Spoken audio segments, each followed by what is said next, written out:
Oh, you finally found the spot. Welcome. In a world as tiring as it is, you deserve a good, long rest. And as a reward for finding this place, let me tell you some stories beside the fireplace. I'm sure after this, you'll be ready to face the world again. Are you all set? Good. Tenacity is something that measures someone's strength to move forward, no matter the challenges ahead of them. They say that the gravity of the situation can push anyone to their limits. A lot crumble, while only a few stand firmly. But what if I tell you that there's an individual who was claimed by the Void when she was only a child? Many would probably assume that the child most likely perished after that. But they were wrong.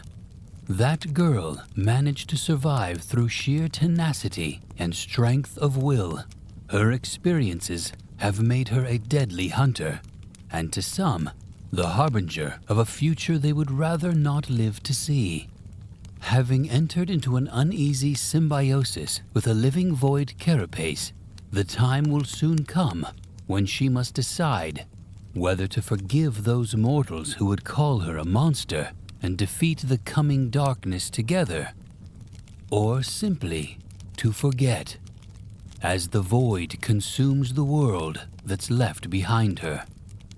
This is the story of a girl named Kaisa, the daughter of the Void.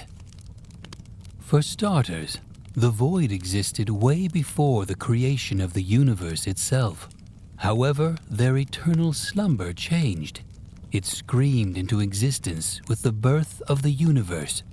Furthermore, the Void is the manifestation of the unknowable nothingness that lies beyond. It is a force of insatiable hunger, waiting through the eons until its masters, the mysterious Watchers, mark the final time of undoing. To be a mortal touched by this power is to suffer an agonizing glimpse of eternal unreality, enough to shatter even the strongest mind. Denizens of the Void realm itself are construct creatures, often of only limited sentience, but tasked with a singular purpose: to usher in total oblivion across Runeterra. Later on, rifts were made, ripping the fabric of space within Runeterra, creating a connection between the Void and the world where mortals live. As the voidlings made their way to Runeterra, the mortals had to defend their land, and Kaisa fit that role perfectly. Born 976 years after Noxus, Kaisa's life was set on a tragic path. Perhaps the most remarkable thing about the fearless hunter of the Void known as Kaisa is how unremarkably her life began. She did not descend from tribal warriors hardened by generations of battle, nor was she summoned from distant lands to fight the unknowable menace lurking beneath Shurima.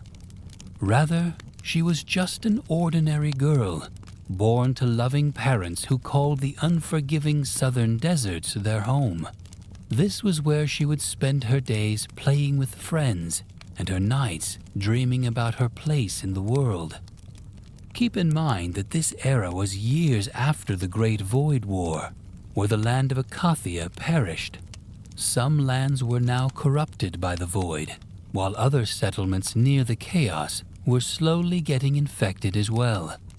In her 10th summer, the young girl Kaisa's destiny would be changed forever.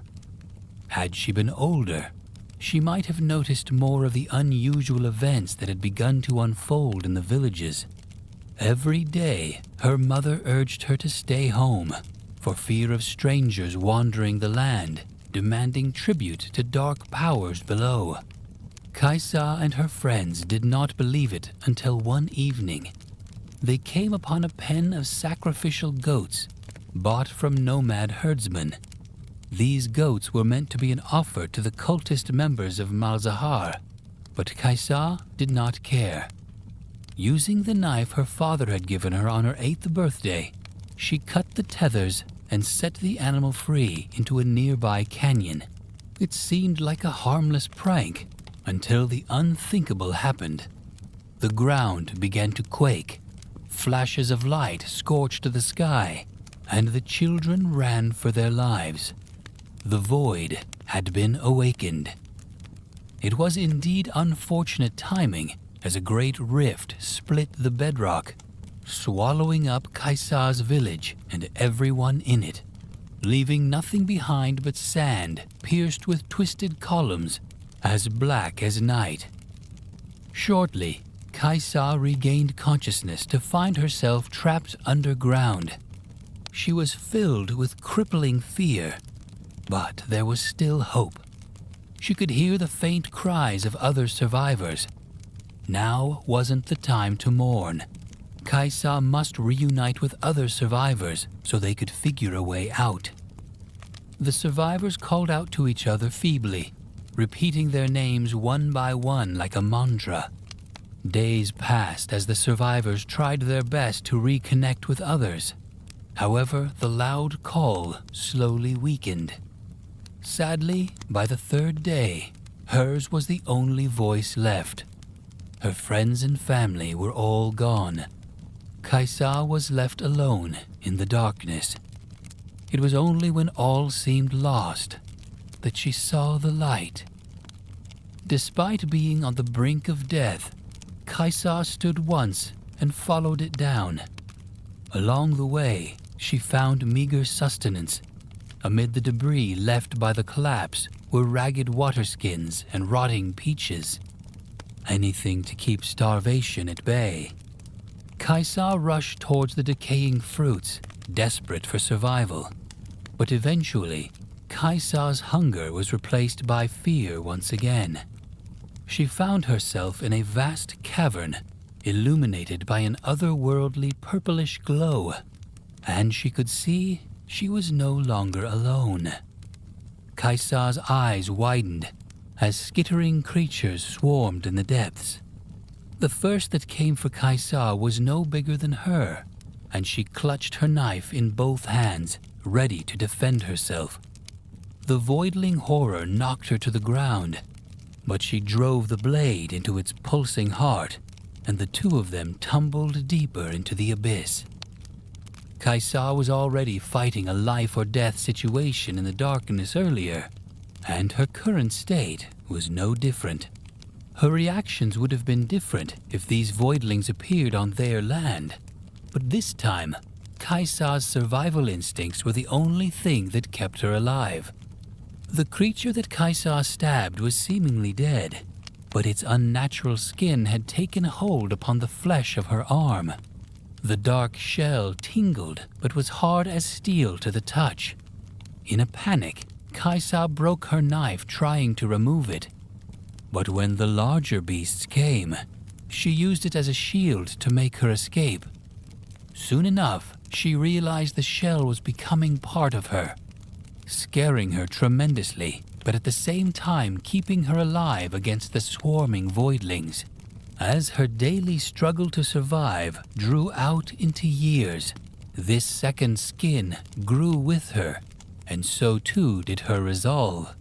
From a slender, pale-skinned girl with long, dark brown hair and violet eyes, her skin turned into a void symbiote with a distinct palette of gray, dark gray, purple, and bronze.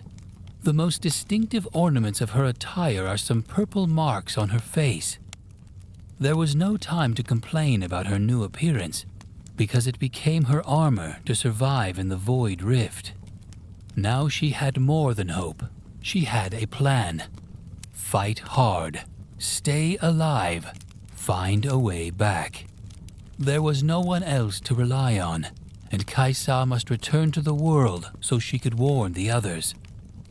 Due to the harsh environment, Kaisa was transformed, from a frightened girl to a fearless survivor, from prey to predator, and no one could stop her. For almost a decade, she had lived between two worlds in an attempt to keep them apart. the void pangs of hunger to consume not only the scattered villages of Shurima, but the whole of Runeterra. She will not allow that to happen. Though she has slain countless void constructs, Kaisa understands that many of the people she protects would see her as a monster herself. They wouldn't understand the struggles she faced, and her current form is what kept her moving. Most probably, they would run away from her at the first glance. By the moment she returned to the surface, her name had begun to pass into legend, an echo of the ancient horrors of doomed Taliyah. No longer Kaisa, but Kaisa. Upon reaching the surface once more, a little girl found Kaisa beside the pit, and the two of them talked. Kaisa told the little girl to listen carefully. She needed her to hear Kaisa, and there wasn't much time. The little girl leans forward, and without a hint of fear in her eyes, she asks Kaisa to tell her what to do. Kaisa commended the little girl. She likes this cute girl. A slight smile breaks across her face, for the first time in what seems like forever. Kaisa then instructed the little girl, who was wielding a small weapon, gesturing to the arrow gripped in her hand. She holds it like a spear. Kaisa was only a child when the void took her from her family, so she didn't know any better either. But the rest of them, they were so careless. Sacrifices, offerings, tributes, whatever you want to call them, they were never going to work. It isn't some god appeased by gifts and prayers. It just wants to devour everything. Kaisa asked the girl if she wanted to kill it, to destroy it, referring to the voidling. She nods. Kaisa answered, "Then starve it." The sensation of needles on her flesh grows stronger, as if in response to these words. The threatening presence is closing in around them, and her second skin constricts, pulling taut as a bow. Kaisa takes one last deep breath before they come. The sand begins to shift, puckering and falling away like an hourglass. Eerie pulses of light filter into the sky as the construct creatures heave themselves up into the Shuriman night, screeching and drooling. Kaisa steadies herself, charging the energy inside her shoulder pods. She grits her teeth and releases them. Bright blooms of heat and pain find their targets quickly, raining down, stopping the creatures in their tracks and flinging them aside. The air is filled with an acid reek and the hiss of melting chitin. Soon there is nothing left of them. Kaisa waits for the needle's itch to stop, but it doesn't. The girl is crouched beside her, ready. She probably cannot understand what she is seeing. Shortly, the little girl asked Kaisa if it hurt, her hand reaching out for the glowing scales on Kaisa's arm. Kaisa pulls back reflexively, but the little girl doesn't even flinch. Because of this, Kaisa confessed and admitted, "It does hurt sometimes." Not too far away, the little girl's village sleeps on unaware for the most part. Curiosity had no doubt gotten the better of this girl. So many stories and fables, both frightening and fantastical. The voidling beasts hunting in the dead of night, calling to one another. It was just the start of a dreadful future looming beneath them. The little girl just wanted to see for herself. See what lurks beyond the rocks. See the thing her people both fear and adore at the same time. Kaisa's skin tightens again. The needles, the constant itch. She blinks, then apologizes for forgetting to ask the girl's name. The little girl stands up proudly, still brandishing the arrow. Her name is Ili. She came to that place to protect her family from the monster. She is no more than 10 years of age. Politely, Kaisa tells Ili that sometimes running is the best thing to do. Illy narrowed her eyes and questioned that Kaisa didn't run, did she? A clever one, this little girl. Kaisa shakes her head and replies, "Not anymore." Illy then proclaims that she won't either. Not only is she smart, but brave as well. However, she has no idea what they're dealing with. None of them do. All these things her people have done to rid themselves of the creatures, they were just ringing the dinner bell. Kaisa explains that Illy needs to tell them. She needs to make them understand. No more dancing beneath the new moon, and no more animals tied to stakes. The void has no mercy to offer. It feeds or it dies. The day Kaisa came to understand this was when she knew she had a chance. Maybe that's why she survived, while so many others perish. But survival always has its price. Ever since she found her way back, Kaisa has been paying for it. The girl whispers they are coming to find them. Kaisa doesn't have to look. She knew they would come. By instinct, the carapace draws over her face. Illy stares up at her. Kaisa tells the girl to not be frightened. But her voice is now so twisted and monstrous that it could have the opposite meaning. Illy just asked not to be frightened of what? Because of that response, Kaisa finds herself wearing a smile Illy cannot see. Not all could just remain calm after witnessing someone put on a helm like a voidling. There are only a handful of people who've ever seen Kaisa in the flesh, or whatever it is that now covers her body. All but 2 of them are dead. Illy's people appear to be capable hunters. Only the capable live out here. Kaisa can see where she got her bravery. Their torches twinkle in the night. Illy calls out to the searching villagers. Without warning, Kaisa, calling his father and saying she found Kaisa, the girl who came back. They're heading toward them now. Weapons are the ready, fire in their eyes. Her father yells, knocking an arrow to his bow, ordering Illy to get away from that thing, referring to Kaisa. Illy looks up at Kaisa, confused. For every little girl like Illy, there are 10 others who would run the other way, or worse. Kaisa knows what most people say about her. She had seen their fear scrawled across mud walls, scratched into the canyon rocks. Beware the girl who came back a monster. They don't know a thing about Kaisa. To them, she is just something they do not want to face. A living, walking, fighting embodiment of what they fear most. Kaisa guessed that was why they added the mark to her name. 10 years ago, she was only Kaisa, very much like Illy, hopeful about a future as limitless as the stars in the night sky. That future died the day the void dragged her down. The needles are back.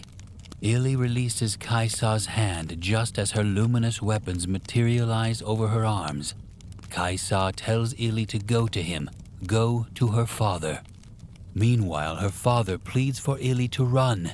He draws back his bowstring with trembling hands. Kaisa expected Illy to listen to her father, but what happened was the opposite. Illy yelled back, turning to Kaisa and saying she no longer ran anymore. Kaisa ushered her forward, keeping her eyes trained on the villagers.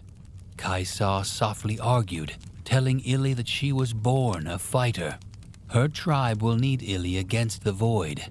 After a few steps, she turns back, asking what she should tell them. Kaisa replied, "Tell them to be ready." The void has taken so much from Kaisa, but she refuses to let it take everything.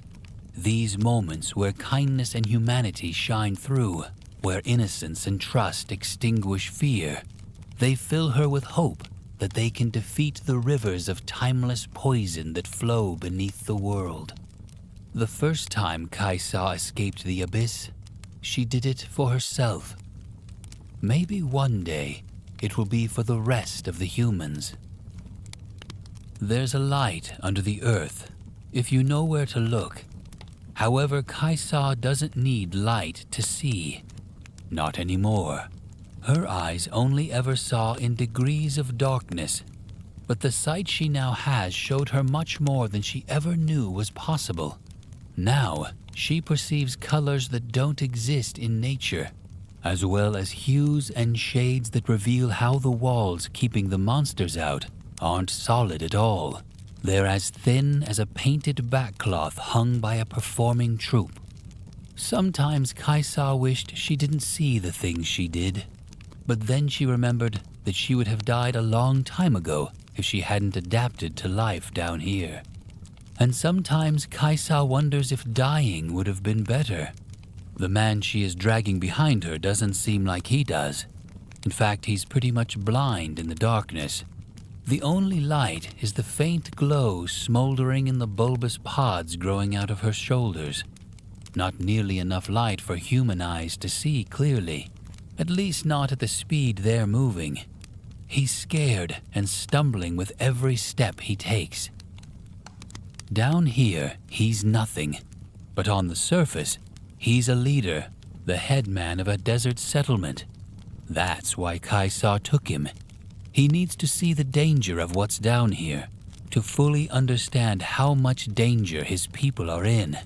Kaisa is half dragging, half lifting him, which would be hard if it wasn't for the strength of her living armor.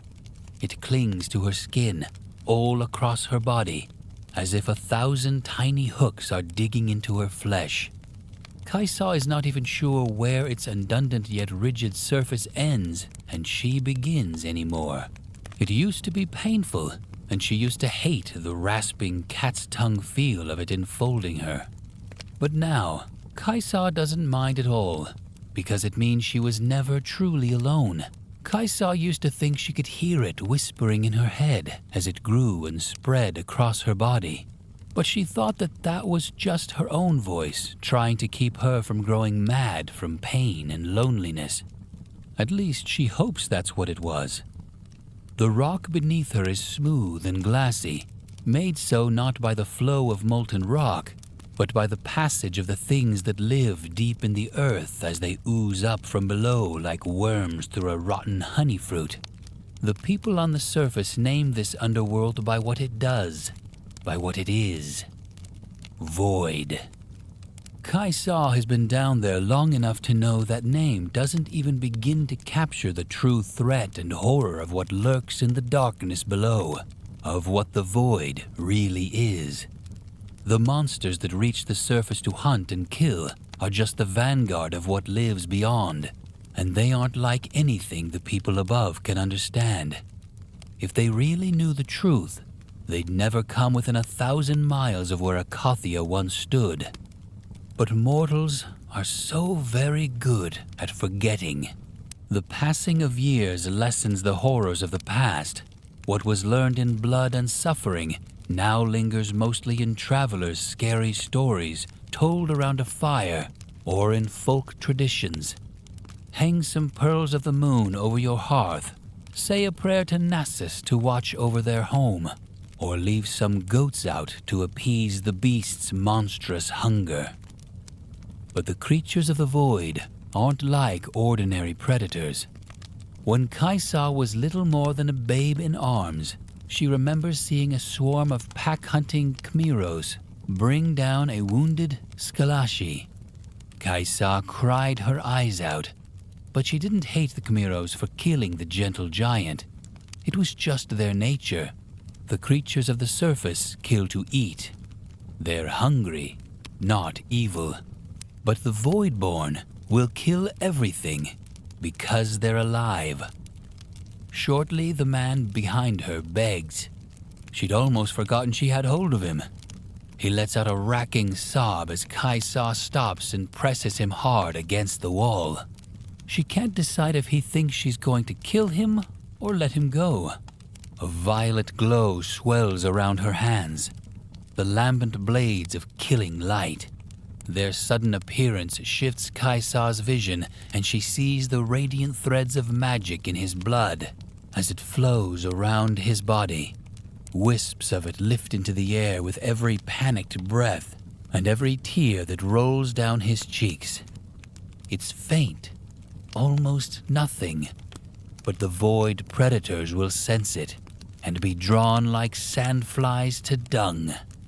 Kaisa's armored skin wants to feed on him, and she recoils as she realizes a part of her wants to as well. He's weak, like everyone on the surface. It would be a mercy to just plunge her blades of light into his body, than to have his soul be unmade by the monsters below. No, Kaisa also realized that she protects the people on the surface. That's why she's the girl who came back. She pushes down the murderous urges of the suit, and the glow fades from her stiffened fingers. She takes a shuddering breath, closing them into fists. Her vision returns to normal, and she looks around to see they're not where she thought they'd be. They're much closer to the surface than she expected, which makes what she is seeing doubly dangerous. The rock of the tunnel shimmers like a cave ceiling over an underground lake, rippling with light from a dimension unknown to the races of the surface. They're at the edge of a depthless abyss, where the boundaries of two realms ebb and flow like the sand seas of Zoantha. It looks like a glowing ocean of sickly light, swirling in a constant state of unraveling and renewal. It churns with titanic energies that sometimes form hideous outlines, like the submerged leviathans said to dwell beneath oceans. She has only ever heard about in stories. It's dangerous to be in this close, but she needs this man to see. Soulless black eyes coalesce to stare up from below. Spirals of matter take horrid shapes. Hunched spines unfold, grasping limbs stretch, and hooked claws form in the liquid insanity. Lunatic evolution weaving translucent monsters into being with shrieking, piercing birth screams. They're here. Kaisa ordered the hetman to open his eyes. Her voice is distorted through the molded mask of the suit, a wet animal snarl that sounded like no mortal tongue. He shakes his head. He can't understand Kaisa. The words sound like she is choking on blood. With a thought, the chitinous plates of her helm peel back, sliding over one another as they unfold like the carapace of an insect retracting its wings. Then Kaisa ordered the man again, and this time he understood. He lets out a cry of fear as he sees her human face. Kaisa wondered, what does she look like now? Is she so different than she was? Does she look like she belongs down here? Kaisa has not seen her face in such a long time. She hopes it still looks like she remembers, a thought that is quite impossible considering how long she has been in this void rift. The light swells and he turns toward the abyss. The swarming, growing things within it are reaching up to them, and his eyes widen in fear as he finally sees why Kaisa brought him here. Thousands of chittering monsters rise from an ocean of madness that reaches the heart of the world and beyond. She doesn't know what it really is or where it came from.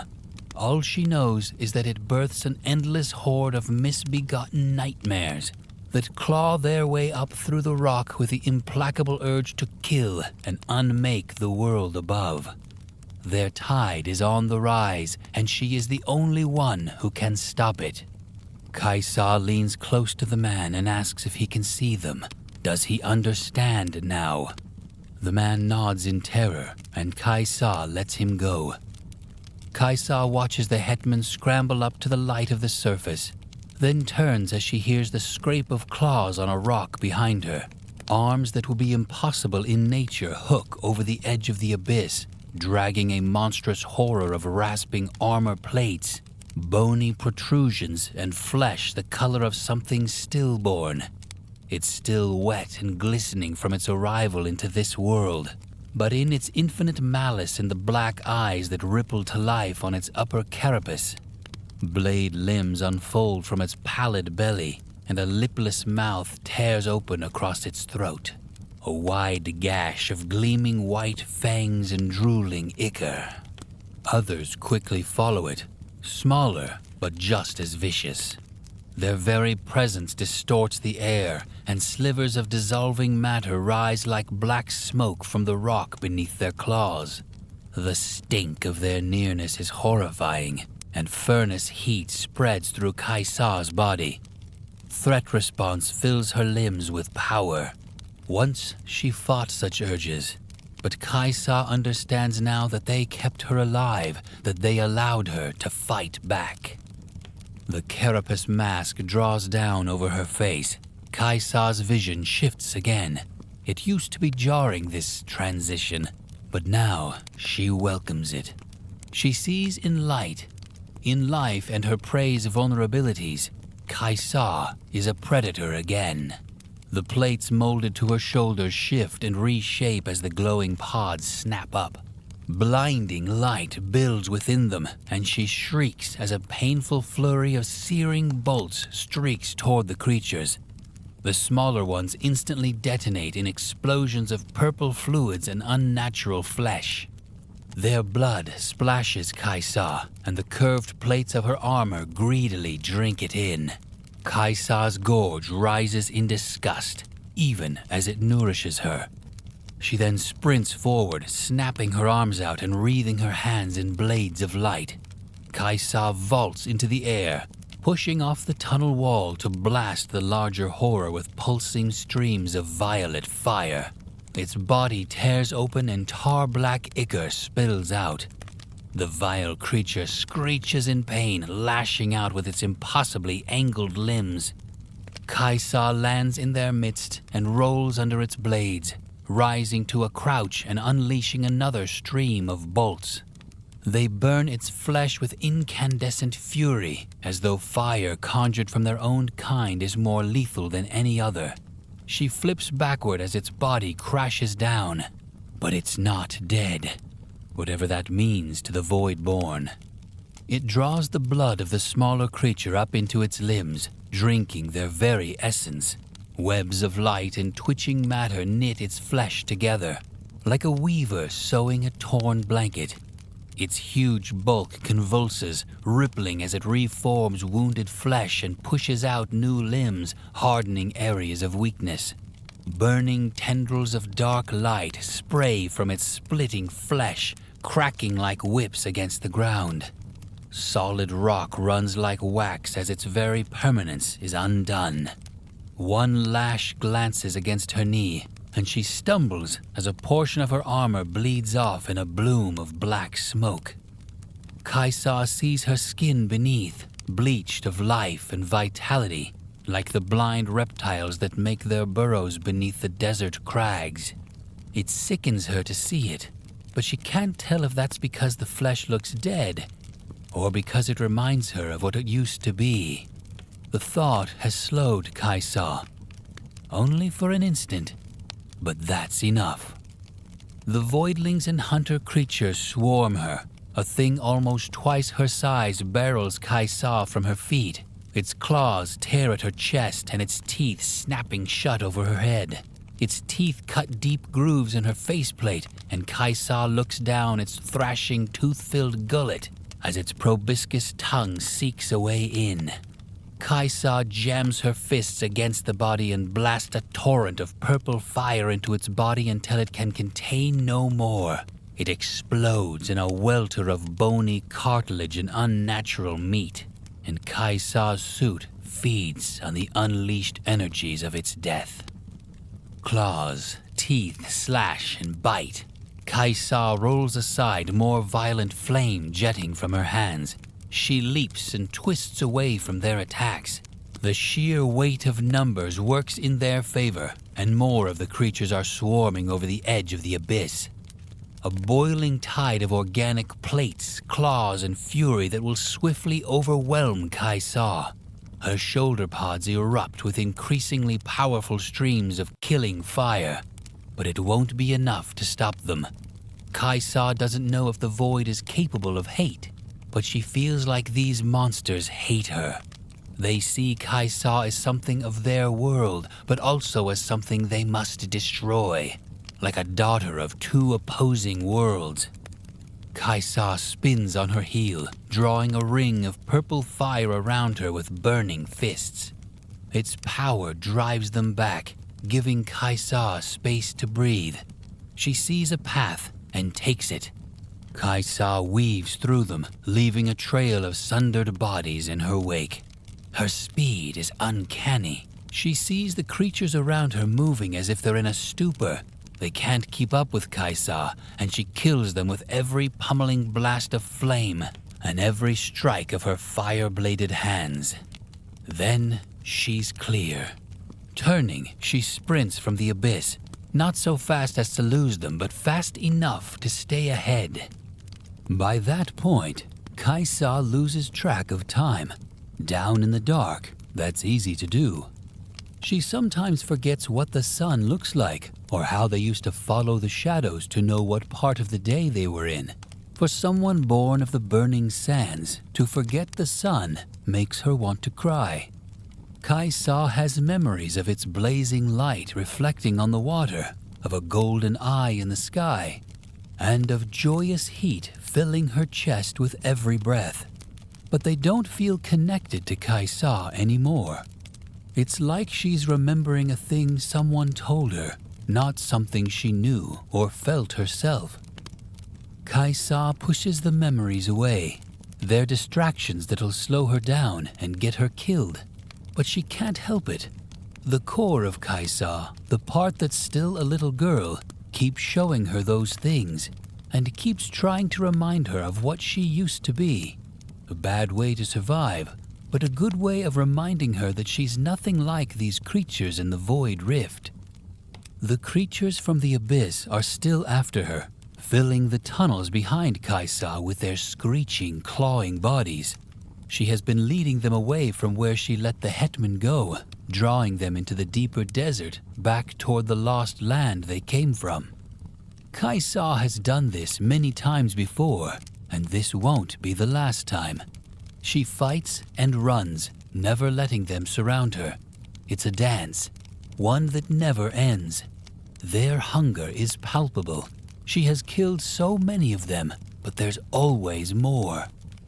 Kaisa tries not to think of their endless numbers. To think too much about that would sap her will to fight. And she can't let that happen. Not while there are still people in the world above she cares about. Even though it seemed endless, it was important for her to focus on the events right now so she could survive. Then tomorrow would be a different survival.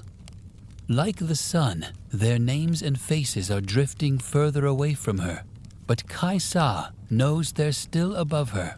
She goes there sometimes, just to remember what it feels like to see the sky above her, or to breathe air that isn't wet with the bitter flavor of somewhere terrible and utterly hostile. It's been a long time since she ventured to the surface. The longer she spends there, the more she feels its air start to burn her. Kaisa is afraid of becoming so used to the darkness that the sunlit world above doesn't want her anymore. And then again, for someone who grew up in the desert of Shurima, cutting connection with the sun hurts in many ways. Kaisa remembers when she met a girl up there. She was young, like she was once, and the girl didn't hate her. She saw what Kaisa was, and she didn't run in terror like most people do. She saw who Kaisa used to be, but that's not what most people see. They see the suit and feel its primal urge to unmake them simmering behind her eyes. They can't help it. And Kaisa doesn't hate them for this, but it hurts. It hurts to know she used to be just like them, and now she doesn't know what she is.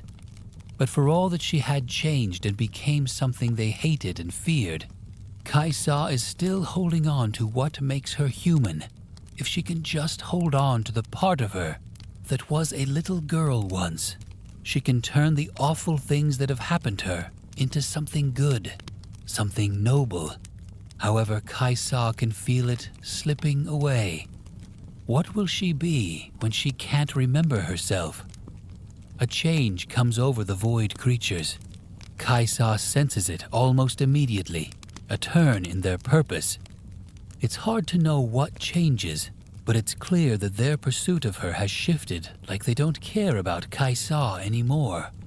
Like they have a better target for their ferocious urge to destroy. A terrible suspicion fills her, and Kaisa surges away from the creatures behind her. Kaisa's armor makes her faster than them, and she moves through the tunnels like a ghost, taking the crooked paths that only she knows about. Kaisa feels the ferocity of the chase fade as she circles around, climbing back to the surface and feeling the hot tension of the world above. She'd been trying to keep the monsters close to her, trying to lure them away from the settlements on the surface.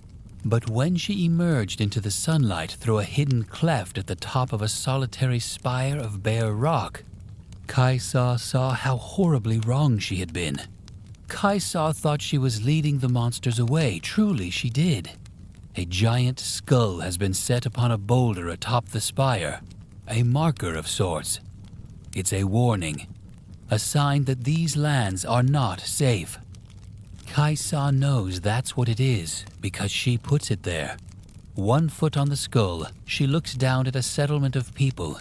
Her helm unfolds from over her face, and she sees with her own eyes. Beneath Kaisa are neat and ordered streets, running between finely made buildings of sun-baked bricks. At the settlement's southern end are the silken awnings of a bustling market, and she sees a disk of gold on the roof of what she thinks is a temple. The sounds of laughter drip up to her on the spire. She smells roasting meat, animal dung, and the heady aroma of spices. They are the smells of life, the everyday texture of the world above. For a second she was transported back to her half-forgotten youth, and the corners of her mouth curl in what might be a smile. Then she remembers what lurks beneath the sands, and the half-formed smile falls from her face. Kaisa's heart pounds in her chest and she fights to draw breath. Don't they know the danger they're in? The inner surfaces of her armor clamp down hard on her flesh, and she sinks to one knee with the pain of it. It's hungry to feed, and Kaisa wonders how much of her path has been chosen by herself and how much by its design. Her senses are finely tuned to the denizens of the void. They're close, so very close, and rising to the surface. Somewhere out in the desert, she feels the imminence of a breach like the pressure in the air before a storm. The mask slams back into place, filling her vision with patterns of light and heat. Kaisa looks back to the settlement as she hears the clash of steel and a shouting voice. Her gaze drifts to a martial field set at the settlement's edge, where scores of armed men and women are lined up. She watches them, confused as to what they were doing until it hit her.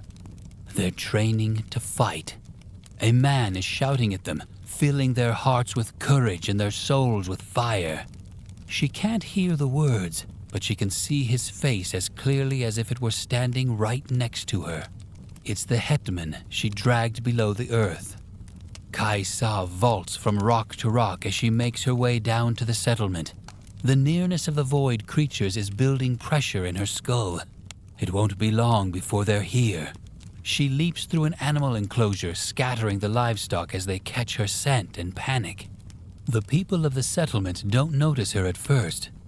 Then she hears the cries of alarm spread as they see her armored form in their midst. Kaisa is heading straight for the hetman, and she already feels the anger pounding in her veins. She showed him. Why didn't he listen? Kaisa took him to see the horrors below. She wanted him to feel the terror of their very existence, and to carry that terror back to his people. But all she had done was strengthen his resolve to stand and fight. Every person that dies here will be her fault. Their blood will be on her hands. Kaisa wanted to prevent this. but she had made their deaths inevitable. Men and women scatter before her, terrified despite the weapons they carry. The hetman's face hardens. The last time she saw him, he was terrified, but his terror has turned to hate. His eyes tell her he thinks she's there to kill him, and maybe she is. Her mask snaps open as she comes to a halt before him. Kaisa screams, asking why are they still here. Underneath the smell of the settlement, she feels the growing presence of the void. It's like biting on a copper coin. The hetman snarls, "Back, demon.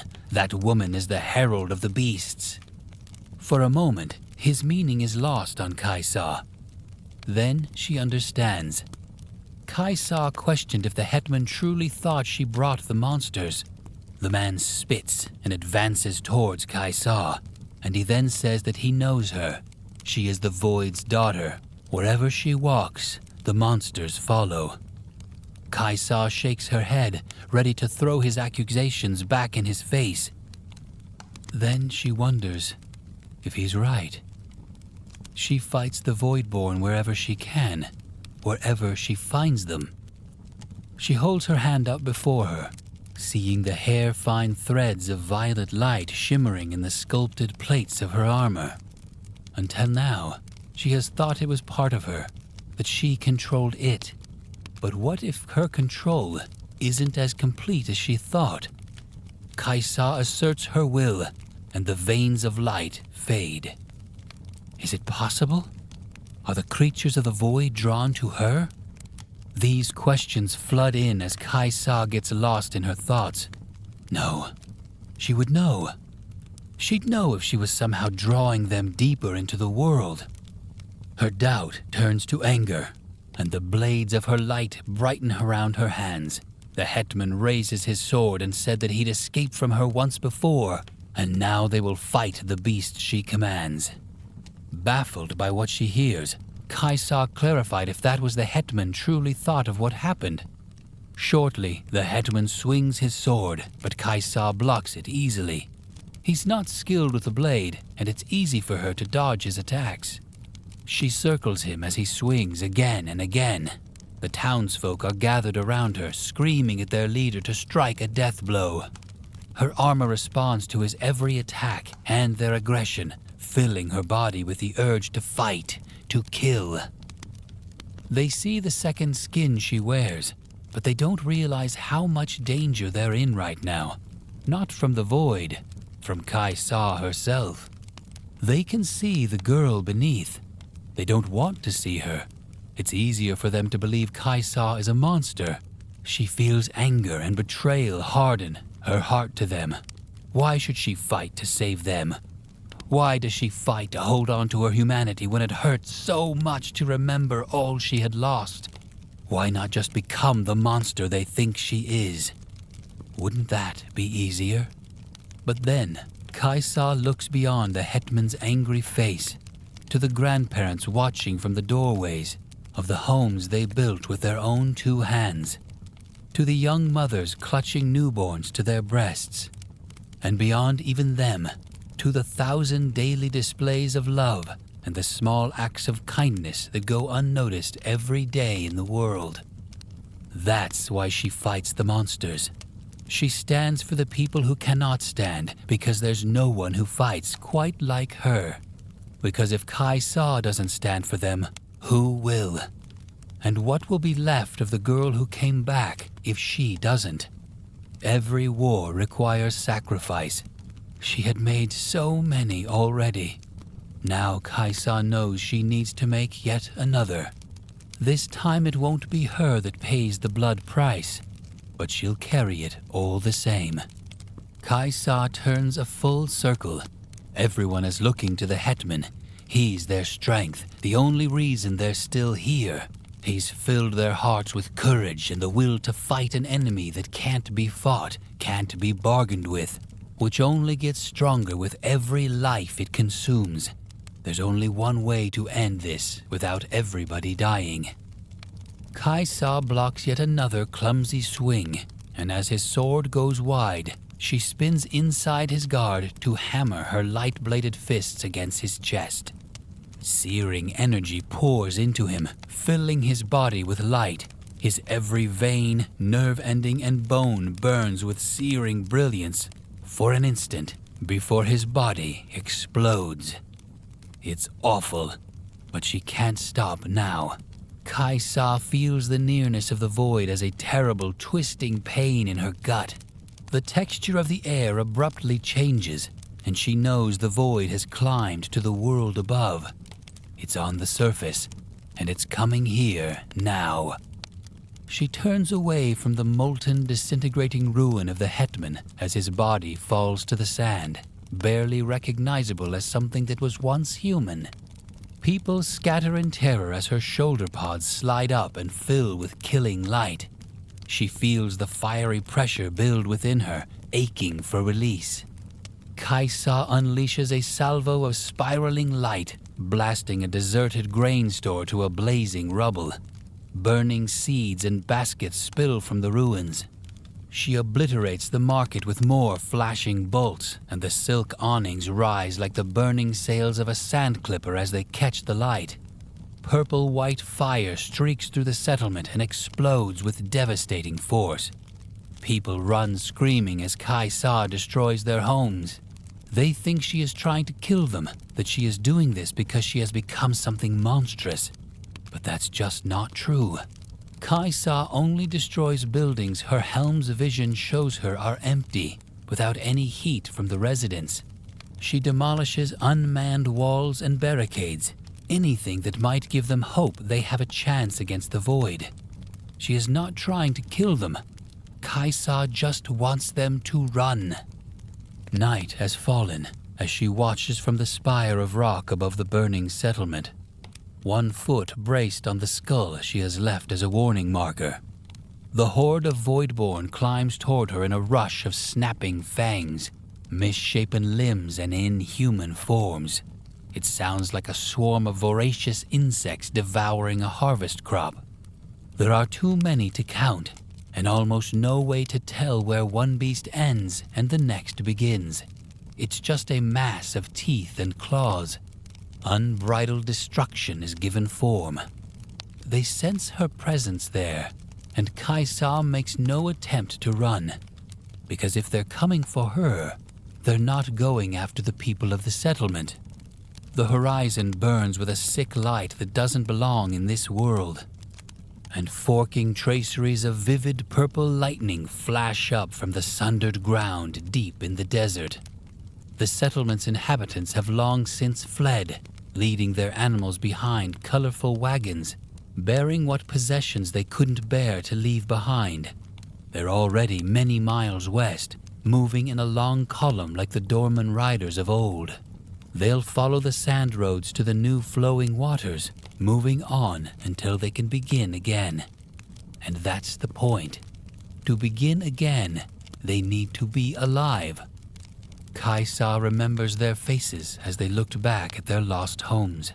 They pointed to her high up on the spire and cursed her. The memory of their faces still pains her, so full of fear and hatred. They'll carry that hate with them, telling stories of the forsaken girl who isn't a girl anymore. They'll tell how she killed their heroic leader before destroying their homes. The tale will grow in the telling, as Shuriman tales won't do until she'd be known as a heartless murderer, a killer of women and children. The carapace slides back across her face as the first of the monsters scramble onto the ledge. Violet fire sheathes her hands. Kaisa feels the familiar rush of excitement as her body fills with heat. If this is what she needs to be to keep her people alive, then so be it. That's a burden she is willing to bear.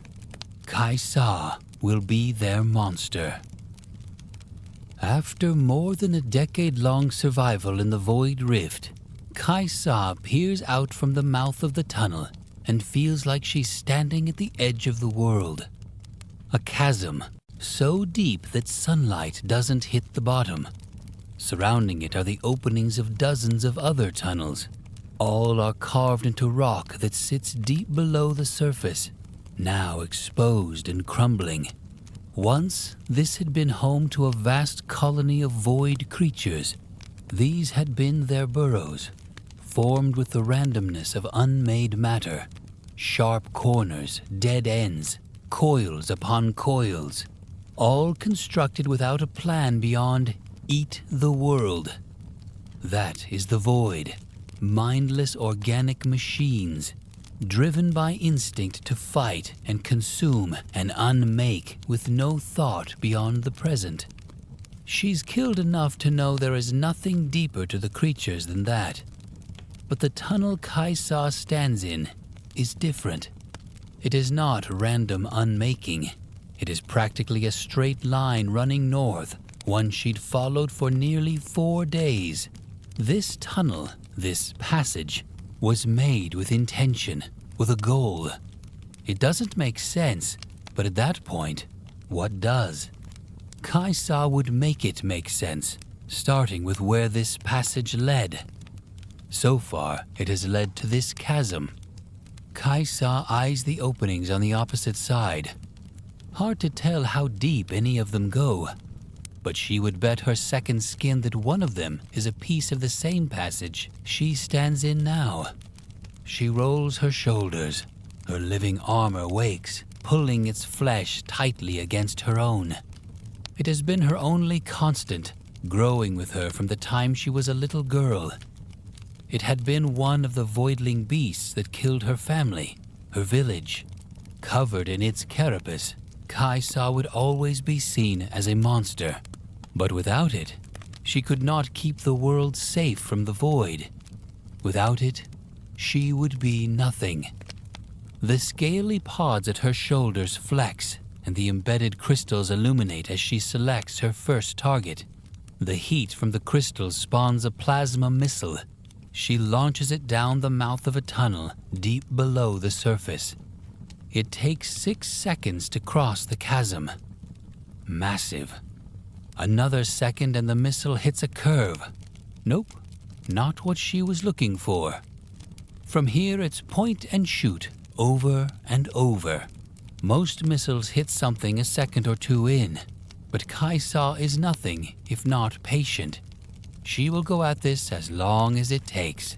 It is what she had learned to survive, and Kaisa relies on her instincts to do so. Shortly, Kaisa finds the tunnel she's looking for just as the sun begins to set. She waits for her missile to cross the chasm, then starts the count. 1, 2, 3, 4, 5, 6. This is it. This one's the other end of the passage. Grinning, she fires a barrage around the opening to mark it. Her earlier missile is still going until she hears the horrible screech from whatever it struck. She turns her shoulder pods inward, pressing them together to hide their light. She waits silently for her prey to show itself. Another screech. A voidling creature emerges from the other side of the passage. Kaisa has spent years fighting, observing, and cataloging voidlings. This is not one she's seen before. The creature's smooth, rounded body, injured from her missile, deforms as it opens its long lower jaw. Its mouth is filled with translucent needle-like teeth jutting out at dangerous angles. Its sides expand and contract like it's breathing, or taking in the scent, she thinks as it turns. No eyes, but it can still find her. She takes aim as the sun dips below the horizon. The voidling begins to glow.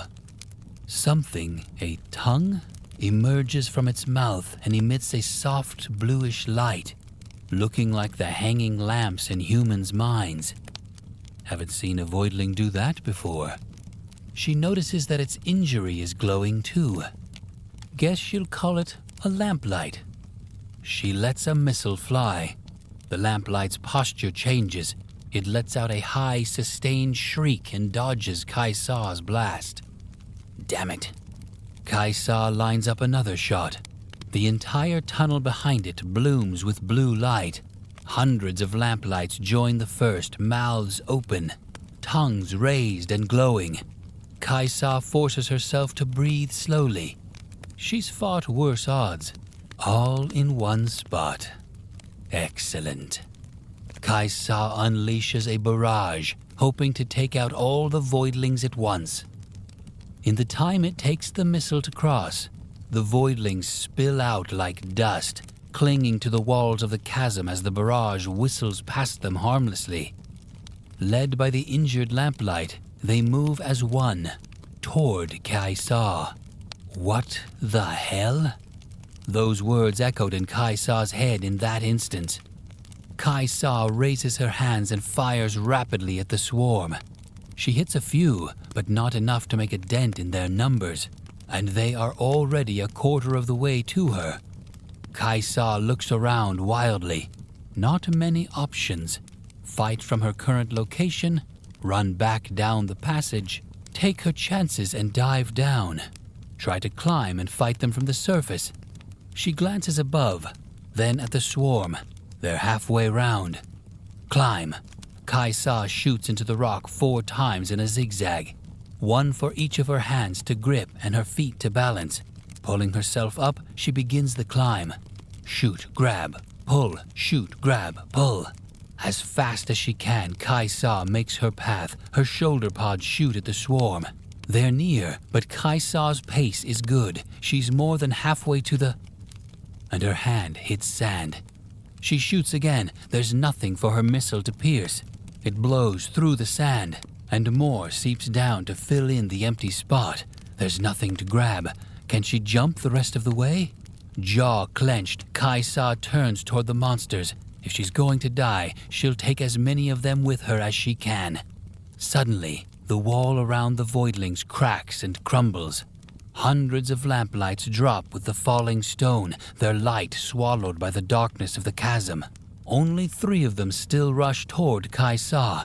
That's a number she can handle. They're close enough that she can see barbs on their tongues. 3 shots fired, 2 lamplights fall, 1 left. It smacks its thorny tongue against Kaisa's ribcage. Her ribs crack beneath her armor and she slams against the rock.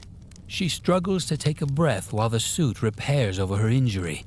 Gripping the wall with her left hand, she grabs the creature's tongue just below the barbs with her right. Violet power surges. The lamplight's tongue melts around her hand. Screaming, it backs away. Kaisa aims. This time, she doesn't miss. Okay.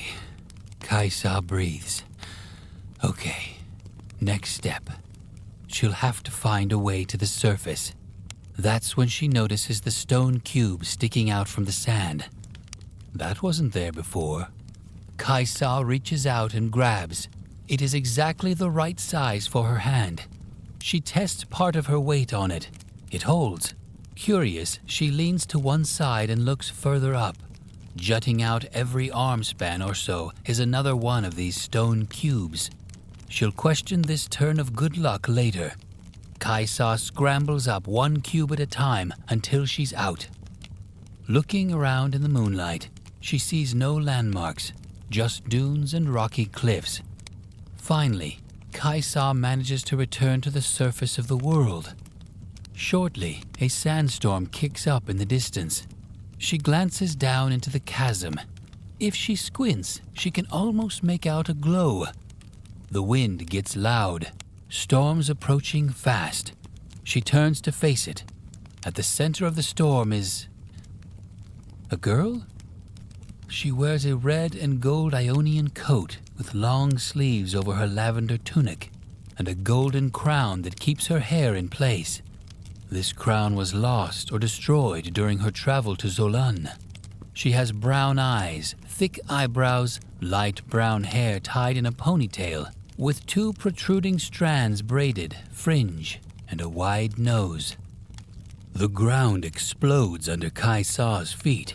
She hurtles through the air toward the storm, an arm in front of her broken ribs. She shifts position mid-air, her shoulder pods folding in front of her like a battering ram. If Kaisa's attacker wants to bring her closer, that's their mistake. Something wraps around her shoulder pods and wrists, pulling her down and slamming her to the ground. Her ribs feel like they're on fire, and her helm cracks where her head meets the earth. She gets to her feet and forces her wrists apart. A red scarf studded with stones falls away. With a guttural yell, she sets her hands alight. Kaisa stopped by the look of surprise and horror on the girl's face. Even all these years later, she is still taken aback when someone looks at her and sees only a monster. Push past it, Kaisa. She brings her hands up again, ready to attack. But suddenly, the unknown girl asked Kaisa if she was human too. Kaisa realizes she's looking at the girl through the crack in her helm. Oh, Kaisa thought she could see her, but it didn't matter. Humans are always afraid of her, whether or not they know she is one of them. But the girl's expression gives Kaisa foolish hope. Maybe this time could be different. Cautiously, Kaisa lets the helm pull away from her head, revealing the rest of her true face. The girl drops to her knees, and Kaisa's breath catches in her throat. The girl apologized and tried to explain herself, but Kaisa cut her off and continued her words. A monster? The girl gestures toward the chasm and agrees. She then said that people tend not to survive long in those collapses. She gazes at Kaisa's second skin. The girl added that Kaisa doesn't look human at first glance. The girl is not as young as Kaisa had thought. She must be around her own age or older. Kaisa stares as the scarf lifts from the ground by its stony ends. The stones, Kaisa says quietly. She controls the stones. The girl nods as the scarf wraps itself around her neck as though by magic. After careful observation, Kaisa mentioned that it was the girl who made those cubes come out of the sand. The girl shrugs, smiling. She could feel someone was down there with those monsters, so she tried to help. Her smile slips. It's all she's been doing for weeks now. Months? Hard to keep track. Kaisa blinks, eyes suddenly stinging. Someone else is fighting the void, she realizes, but not the same way she was. Kaisa asked, who is this mysterious girl? The smile returns. The girl stated her name. Her name is Taliyah. As the night continues to glimmer, the dancing firelight greets the two women. They enter Taliyah's camp, but it's the scent of roasting meat that holds Kaisa's attention. She's surprised that Taliyah doesn't go first to warn the others not to be afraid of the monster. Not that she could blame them when her living armor rumbles with hunger, ready to devour anyone who gets too close. The tents, cobbled from scraps of fabric and solid slabs of rock, look like Taliyah's work. A group of 30 or 40, mostly children and elders, surround a large fire pit at the center of the camp. The way they look at her, silently, with wide eyes and hunched shoulders, is horribly familiar. Fear. Kaisa doesn't meet anyone's gaze. It's for their comfort. But really, it's for her own. Taliyah's arms are open wide as she introduces Kaisa, diving into a dramatic retelling of their meeting. The only movement in the crowd is the flickering of flames. Stillness and silence are their only responses as Taliyah finishes her tale. Feeling unwelcomed, Kaisa mumbles, saying she doesn't have to stay. Taliyah shakes her head and mentions that Kaisa is injured. She can't send her back out there when Kaisa hasn't eaten or rested. She won't. A second later, a child half her height, a red cowl wrapped around his shoulders, stands. He squints and asks Taliyah if she is sure that Kaisa is human. Maybe it's just some kind of disguise. He almost falls backward from the force of two older girls pulling him down into his seat. Taliyah laughs and asks Samir if he has seen a void monster that can smile, because so far, she hasn't. Everyone looks at Kaisa expectantly. She does her best approximation of a smile, close-lipped so as not to look too aggressive. It doesn't seem to scare the children. A victory. The boy Samir stands again. Fair enough. He walks toward Kaisa. He offers her a half-eaten piece of meat of sand snake on a stick. Everyone else seems to breathe easier as Kaisa accepts the food. She rips the meat from the stick and swallows without chewing, her suit purring in relief. Zypha, one of the older girls with jade beaded through her hair, offers her more. This time, Kaisa slows down enough to appreciate the flavoring of cinnamon, sour lemon, and smoky ultawat berries. The taste brings back old memories of life with her parents, of her father cooking over an open flame, while her mother ground the ultawat with her pestle. Kaisa shakes her head to clear her mind. No good can come from dwelling on those memories. She doesn't need the rest, and she's already eaten enough for her ribs to start healing. However, the camp has already started to relax, with people chatting over their own meals. Some have even turned their back on her, a show of trust, and the hope in Taliyah's eyes is unmistakable. "Please stay," they seem to say. "Don't leave us yet." Kaisa concedes. She'll stay a while, to heal. The passage will still be there tomorrow anyway. Through the night, Kaisa indulges in both food and stories. Everyone has a tale to tell. The younger children speak of how their homes fell into the sand, how much they miss their parents and siblings, and how they hope to reunite with them soon. They know nothing about the Void Rift, but Kaisa experienced it all. They are dead, killed by the Void, as her own family was. That was the answer echoed through Kaisa, but she did not say what she was thinking. Some of the elders speak of the sun-blessed ascended warriors. Others tell the story of the last emperor and the chaos that followed his death. Zypha describes the darkness that infected the ascended and drove them to madness and evil, like the infamous sword of Aatrox that serves as the gateway to his resurrection. None are believable, but Kaisa listens intently. The story told by Kadira, an older girl with rocky arm braces, is by far the most outlandish.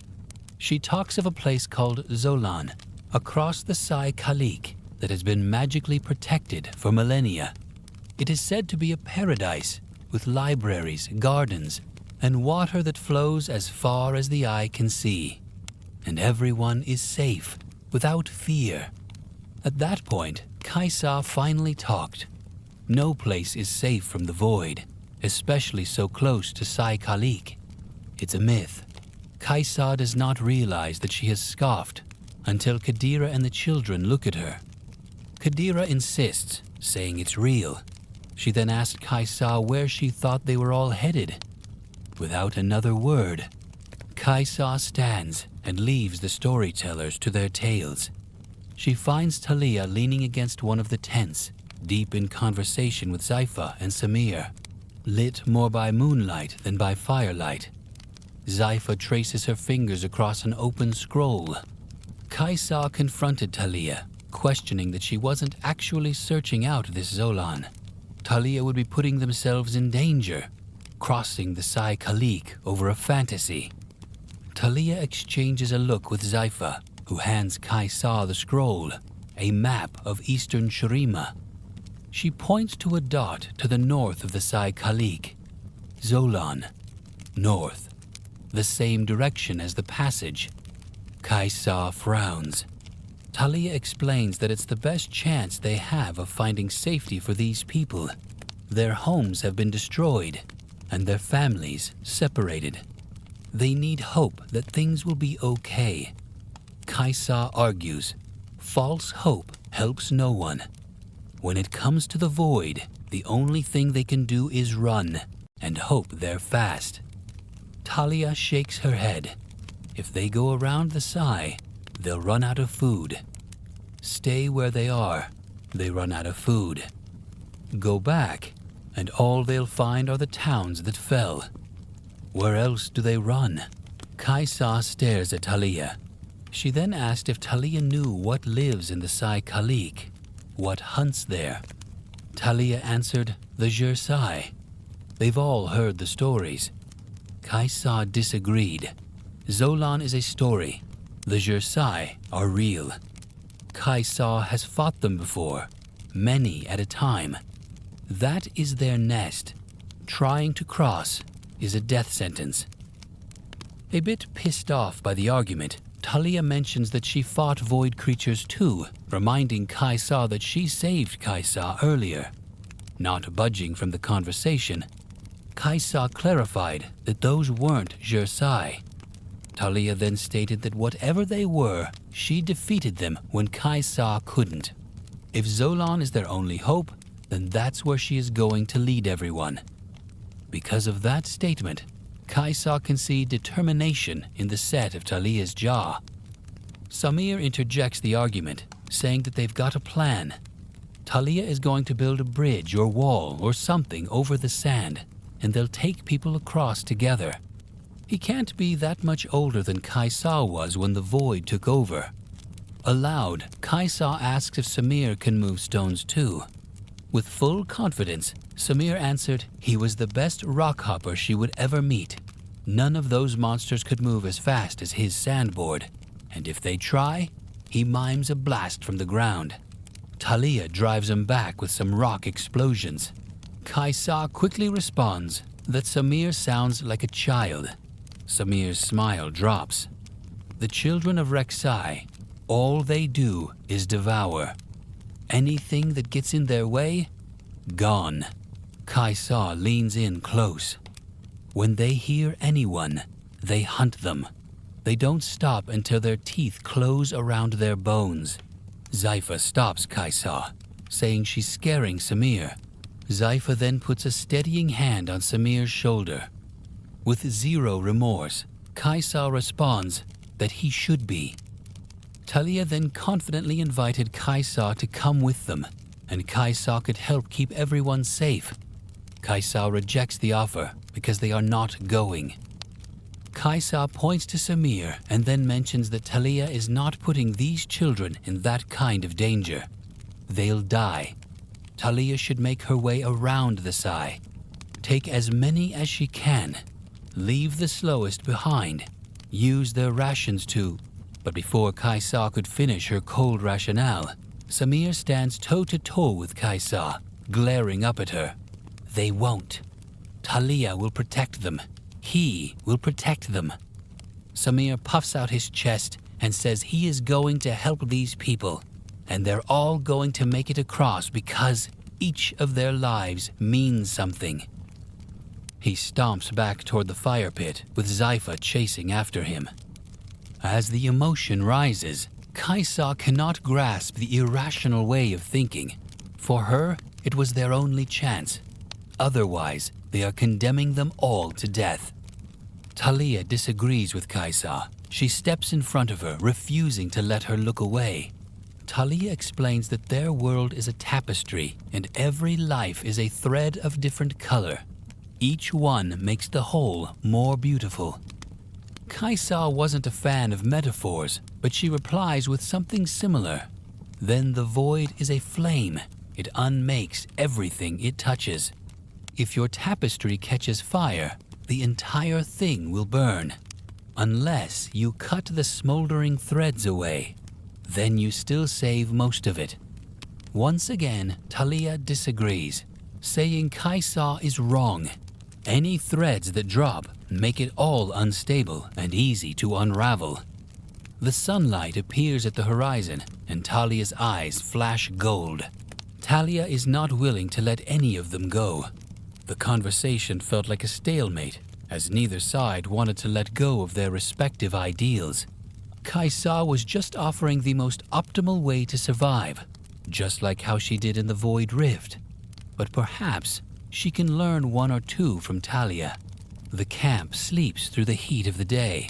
Kaisa wakes a few hours before sunset. People shoulder packs and gather bundles, ready to move on. children hand out flatbreads and cheese. She overhears as a child puts a Kadira's robe and shyly asks if the older girl could take the scary lady her food.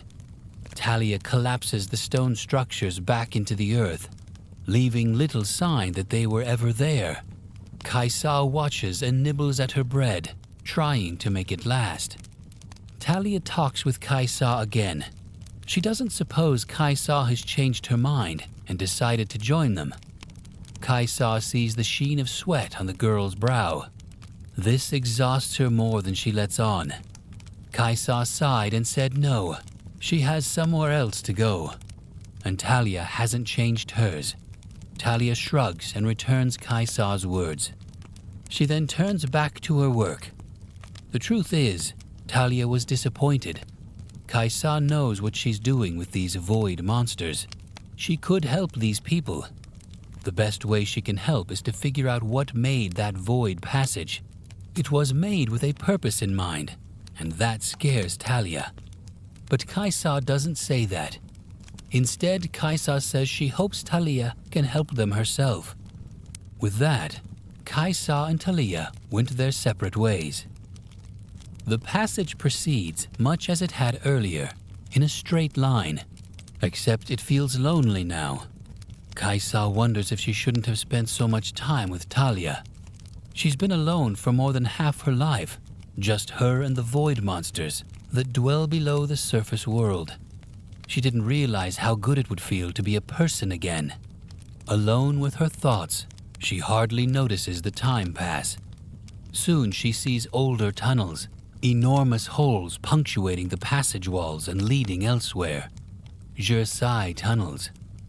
Kaisa is below the Sai Khalik, but ominously, she still doesn't see or hear any Jersai. Kaisa spots a bluish glow down one of the tunnels. Quietly, and with as little motion as possible, she peers down the opening into the darkness. Kaisa sees a few smaller Jersai of a kind that she has encountered and named before. A group of callers, reedy bipedal creatures with 4 prehensile jaw talons, chirp softly to one another. Their shrieks can cut through the desert, alerting others to the presence of fresh prey. Spiky hatchlings already larger than the callers and due to grow much larger still, stand beside them. Together, they encircle dozens of lamplights. One of them has a glowing blue mark like a burn on the side of its body. That's the one she shot, Kaisa realizes in horror. Taliyah's attack didn't kill it. It might not have killed any of them. As Kaisa watches, one of the hatchlings stalks over to the marked creature. It extends its tongue and touches it to the hatchling's horn. A soft blue light engulfs the hatchling. It glows. The sudden chattering of callers drowns out Kaisa's gasp. What are they doing? Her heart beats in her throat as more hatchlings and callers go toward the lamplights to receive their own glow. Are they making the Jersai more powerful? Kaisa shakes her head to clear her thoughts and aims at the marked creature. Whatever it is, she is going to stop them. That's when a loud boom shakes the earth. An enormous Jersai called the Dunebreaker cuts through the stone wall with a bladed horn above its 8 eyes. The talons along its jaw scratching into the rock, leaving deep gashes. Every step shakes the ground to drive fear into its prey. It hisses, swiping its horn at the lamplights. It slices 3 of them at once, their deflated bodies leaking bright blood. The Dunebreaker doesn't like what the lamplights are doing. The lamplights screech and flee toward the passage, toward Kaisa. She feels the familiar rush of power as she and her suit become invisible just in time for the lamplights. Then the Dunebreaker to rush northward past her. The Dunebreaker's horn rips a deep gash through the top of the passage. It bows inward, and the passage is going to collapse. Kaisa dashes ahead, trying to keep up with the massive Jersai while it can't see her. She needs to know where this leads. She has to understand. But then, from somewhere behind her, screams. human screams. Kaisa drops her invisibility and dashes up toward the surface before everything crumbles beneath her. She blinks as her helmet readjusts to the sunlight. The dust clouds make it hard to see, and the crash of rockfall pierces her ears, but she can still hear the sounds of panic. She runs toward them. Ahead of her, she sees the crevasse that formed where the Dunebreaker's horn tore through the ceiling of the passage. A stone platform is dangling over the edge, though most of it remains on the sand, refusing to fall into the fissure. The people standing atop the platform are screaming, but a lone figure remains calm. On the other side, Taliyah, her stone bridge. She's the only thing keeping it up. Her arms shake from the strain, but slowly she lifts the front of the platform back toward the surface. A child's shout comes from below. Someone fell into the passage. Kaisa sprints toward Taliyah, yelling that they need to get back as the bridge rises. The whole thing is going to collapse beneath them if they don't move. Taliyah screams as the bridge finally makes it to the surface, settling onto the ground with a thud. Samir is down there, and Taliyah will not leave him. She lets out a strangled yell and pushes against the air with one hand. The bridge groans as it scrapes away from her, pushing it a good distance away from the collapse. Then she dives into the crevasse. Kaisa stares over the edge. Taliyah is going to die down there if she doesn't help her. Kadira and Zypha come running from the bridge. Kaisa fires at their feet. Kadira, jumping back, shouts and questions what is Kaisa doing. Kaisa answered that there was a huge Jersai that could turn back any minute. They should get the others out of there. Firmly, Zypha clenched fists and stated that they were not going anywhere until they knew Taliyah and Samir were safe. Kaisa realized that she didn't have time for that argument. Her shoulder pods unfolded, crystals crackling with power. She then theorized that if she killed these two, the others would run. It was a small sacrifice to pay so others would live. She was used to being viewed as a monster, so it wouldn't make any difference. If she was the one who was meant to cut the burning tapestry to save the rest of it, then so be it. Kadira and Zypha join hands, but they do not move. Kaisa remembers the stories they told around the fire pit, the food they shared with her, the fear of her, and how it left them over the course of the night. At that moment, Kaisa abandoned her rationale. She realized that she didn't want to hurt them. Kaisa then said that she'll go down and help them, so please, go back to the others. They need someone to be strong for them. Zypha spits a response, agreeing with Kaisa, but she must bring them both back alive.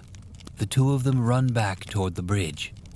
With firm determination, Kaisa stated, "She will." She promised. Without glancing back, Kaisa leaps into the growing hollow below.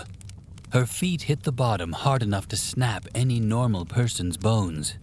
In the distance, she sees glowing voidlings, not just the lamplights, but the hatchlings and collars they've converted, surrounding a smooth stone dome. That must be where Taliyah and Samir are. She hears a subtle shift in the rumbling sound from afar. The Dunebreakers turned around, and Kaisa realized something. If it's after the lamplights, it'll be coming right back there. Kaisa digs deep into the power of her living armor. Her wrists are surrounded by violet light until they're not. Invisible again. She fires on the callers.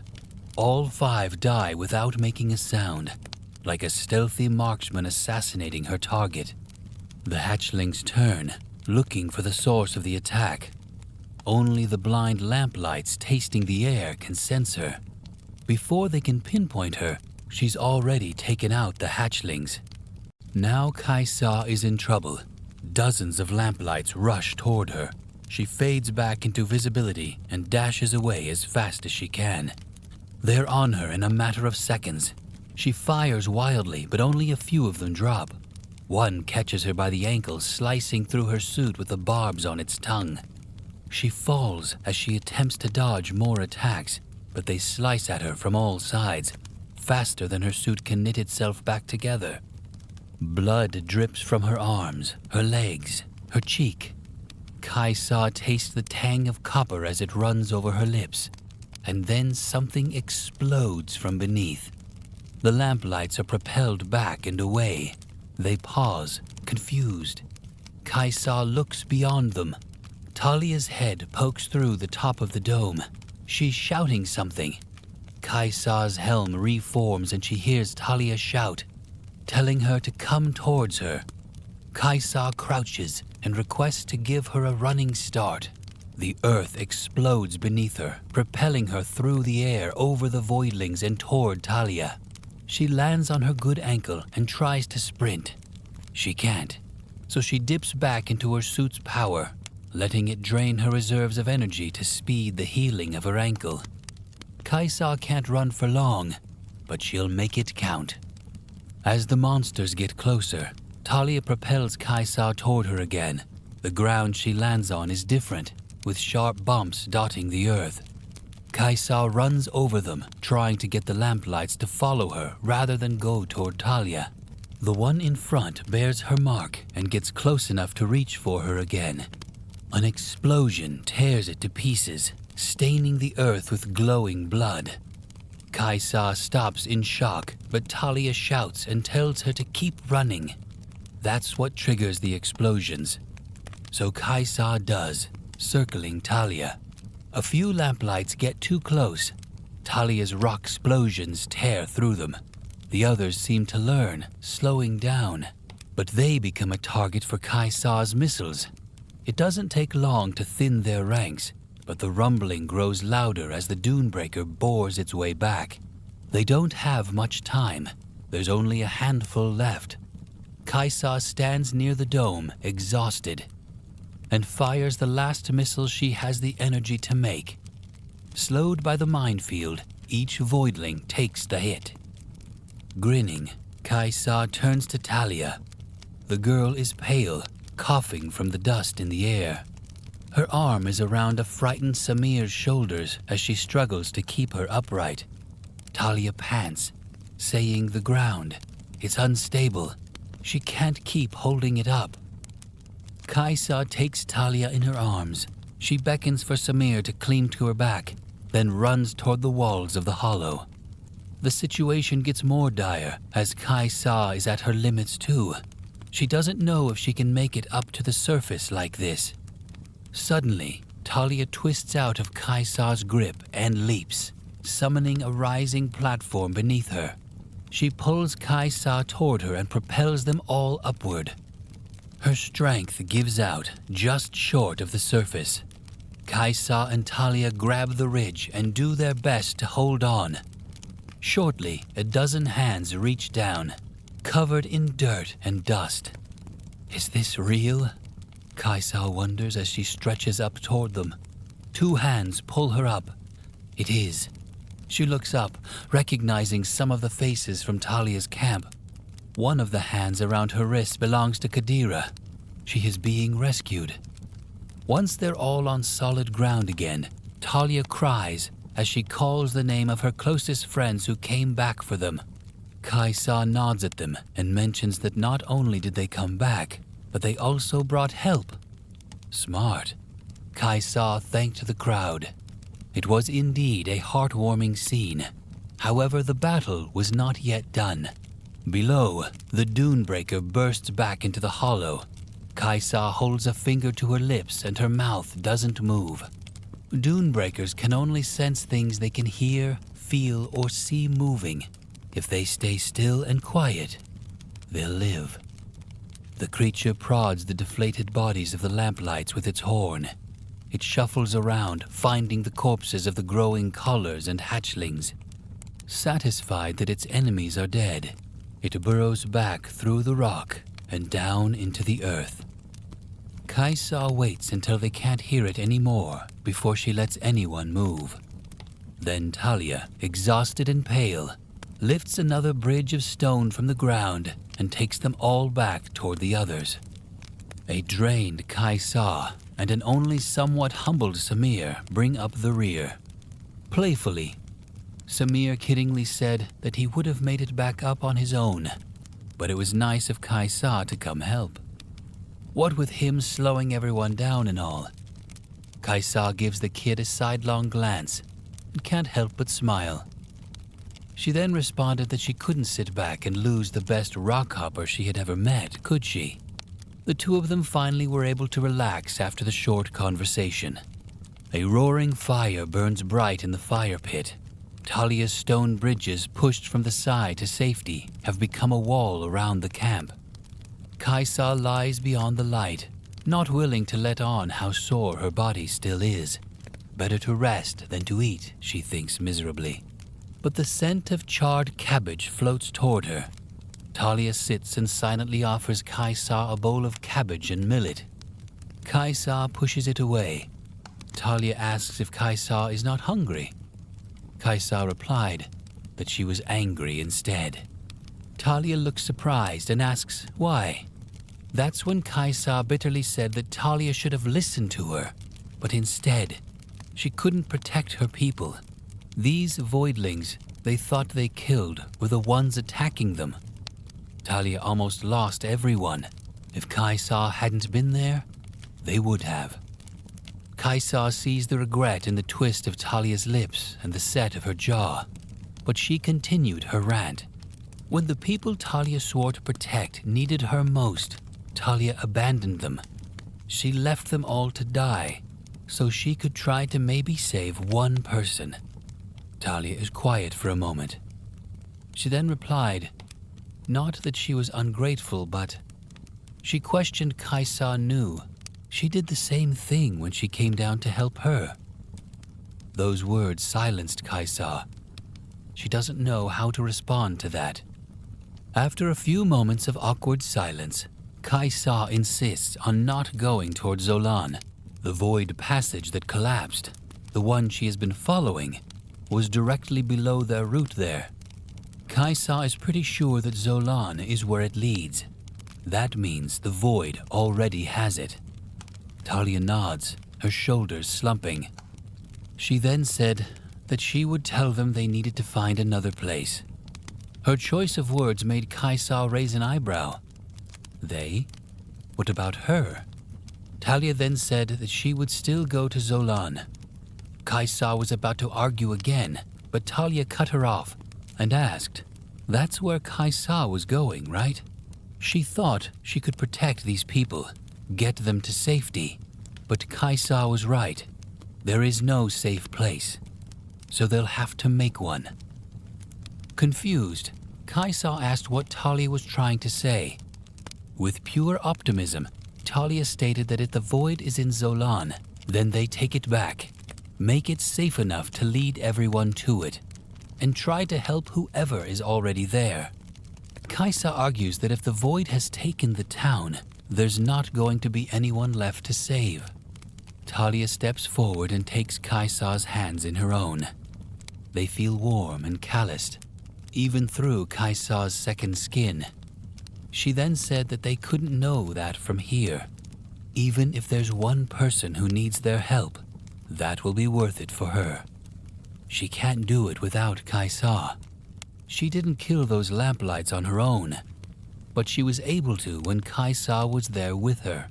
Taliyah then asked Kaisa to find this place together. If she had been there when her home fell to the void, maybe Kaisa could have been something different. Kaisa looks at the hope in Taliyah's eyes, the strength in it. But she is who she is. The world needs her like that. So does she. She has seen what they can do together. Kaisa thinks she needs her too. So does whoever might still be alive in Zolan. Kaisa takes a bite of the charred cabbage and nods. She then says, fine. Another thread for the tapestry. Earlier, Zypha had found a spot on the map, a former trade city that should lead them through grazing territory. Even if they run out of food, there's a good chance that they'll be able to hunt there. Taliyah bids her temporary farewell. telling Zypha's group to be safe and well. She then hugged her tightly. The blessings of the Great Weaver upon them all. Taliyah waves goodbye to her people as Zypha leads them away. Now they are out of sight. She turns back to Kaisa, her only companion for the next leg of this journey. She knows she's happy to have the company, Taliyah thinks with a secret smile, even if she won't admit it. Together, they set out across the Sai Khalik on a floating stone bridge, their destinies momentarily woven into one. After a long travel, Taliyah and Kaisa arrived in Zolan. No mortals in sight. They only find the town abandoned and destroyed, but it doesn't mean nothing is living there. It would be better if that was the case. Shortly, Kaisa's point was proven. A group of Jersai unburrowed from the sand. It was an ambush from the sand-dweller monsters. Taliyah and Kaisa were attacked by a group of Jersai, but thanks to their teamwork, they managed to fight against these vile creatures. At first, they thought victory was on their side, but their instincts told them otherwise when a giant sinkhole appeared in the ground. It was almost as large as a small city, and after a few seconds, Rek'Sai, the mother of all these Jersai and the largest among them, emerged from the pit. Seeing such humongous Jersai made them realize that they could not beat this one, and Rek'Sai had her eyes locked on Kaisa. As the chase commenced, Kaisa lured her back underground. This allowed Taliyah to bring the statue of Zulani, the faceless god, over the sinkhole to prevent Rek'Sai from re-emerging. Kaisa and Rek'Sai fell to the heart of the void rift, while Taliyah blocked the way out. This is nothing new for Kaisa, but something felt off this time. Something much bigger awaits. After a short while, Kaisa escaped from the jaws of Rek'Sai, but she landed right in front of her worst nightmare, the one who has been controlling the void rift. Kaisa composes herself while panting, looking up at the shape growing in front of, above, and simultaneously all around her. The monster's wings spread 20 arm lengths in every direction, dominating her field of vision. Not that Kaisa had a choice where to look. With the half-dozen ambulatory human arms holding her head against the wall, the creature's mass continues to expand and fills the ocean of nightmares it calls home. Each glistening tooth now the size of a grown adult, and getting bigger. Its 4 predatory eyes gaze down on Kaisa with cold dispassion, possibly hunger. At this scale, it's hard to tell. Kaisa liked it better when it was person-shaped. Due to the fatigue, hopefully Kaisa can't move her armor, which is frozen in a sort of paralytic awe. The suit is a parasite, and one of the more base creatures the void can spit out. Is awe even something it can feel? Either way, her body is stuck in place. Unless something dramatic changes, this is probably the end. Kaisa's mind ticks through a few last-ditch efforts, firing her cannons backward into the wall, firing them into this thing's mouth, jaws. She remembers how fast the monster is, and how big it is. Fast and big. Way scarier than Rek'Sai indeed. Last ditch might not amount to much, and Kaisa would definitely die this time. But at least it would be something. She could make it hurt, hopefully. Shortly, the ominous thing spoke, saying her true self displeased Kaisa.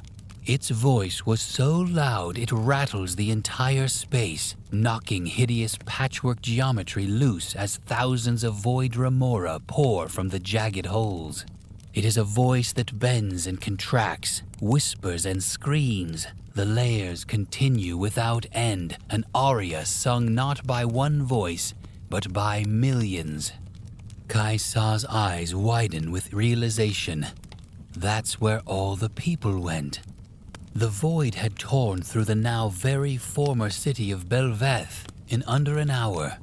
Kaisa hadn't been able to make it in time, and the once bustling metropolis was gone. Everything, everyone. What remained now resembled a giant glowing crater of shattered pieces rearranging into something unrecognizably alien. The structure shifting as if to recreate frozen creature shapes, frozen humanoid shapes, like a child setting up a toy town. But where had the people gone? The Vastaya, the animals and plants? She'd fought her way through the shattered city and into the tunnel at the center of the empty bay, seeing no sign of anyone. Only fresh void-born horrors like mile-high iridescent tentacles and masses she'd been thinking of as balls of screaming torsos. It didn't make any sense. The remains of a void attack aren't pretty, but usually there's something left. Now she knows why. Kaisa spits through the reverberating wall of sound. That thing is the city of Bel'Veth. The outlandish thing spoke again, agreeing with Kaisa, gently undulating her wings.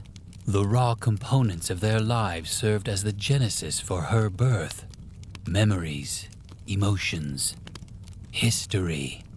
This humongous creature is as much Bel'Veth as they were, and she claims the title as her own now. Bel'Veth's titanic body bristles. Golden beams gently dapple the light above her stingray-like form, framing the void sea's false sun like the rings of a dying world. New flesh breathes as it ripples against the facsimile of a tidal current, veins briefly illuminated before pulling themselves away from the surface of the monster's skin, each somehow alive and independent, nations unto themselves. Schools of void remora in the tens of thousands swim around their empress like birds circling the peak of a distant mountain. It's beautiful, in a way. If the void had a god, this is what it would look like.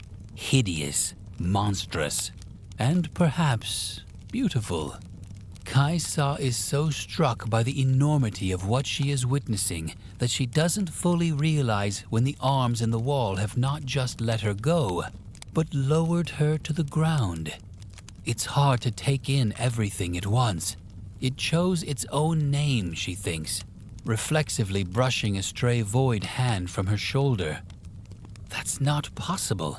This just shows that the void can think too, unlike Kaisa's previous assumption about the mindless voidlings. Void entities do not name themselves. Most, like the Jersai, are named after concepts from Shuriman history, usually by those fortunate enough or unfortunate enough to survive after encountering one of the monsters on the dunes.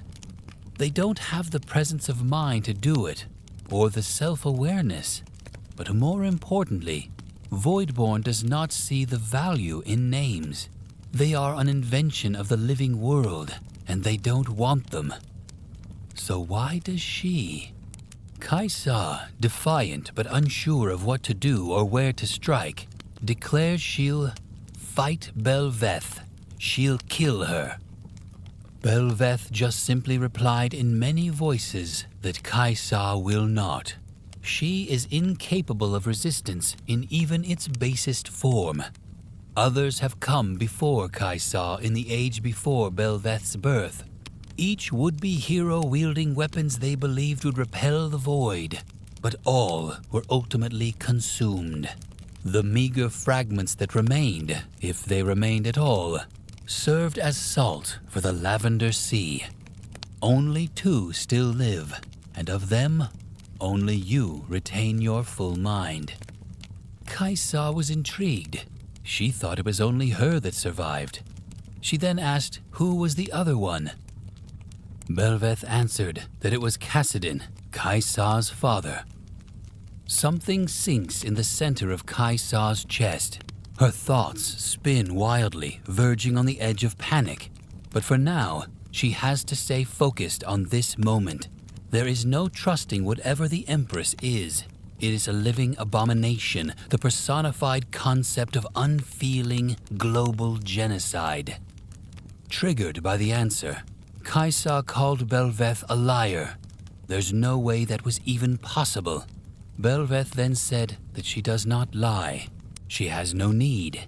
The Void's eventual triumph is an unshifting absolute. It demands no lies, half-truths, or questions. Bel'Veth then tells Kaisa to open her mind, and she will show her. The space between them contracts.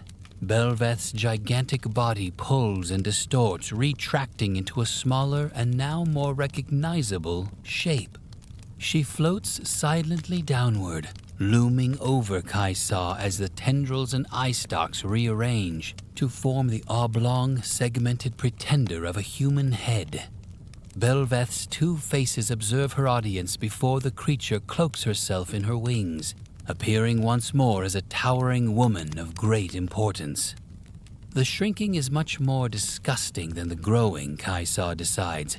It lacks the gravitas of the Leviathan's grand unveiling, while still looking and sounding creatively grotesque. The Empress shared that Kaisa is alive because she allowed her to live. Now from her human head with its deep, perpetually disappointed voice, the Empress said that Kaisa should have realized that by now.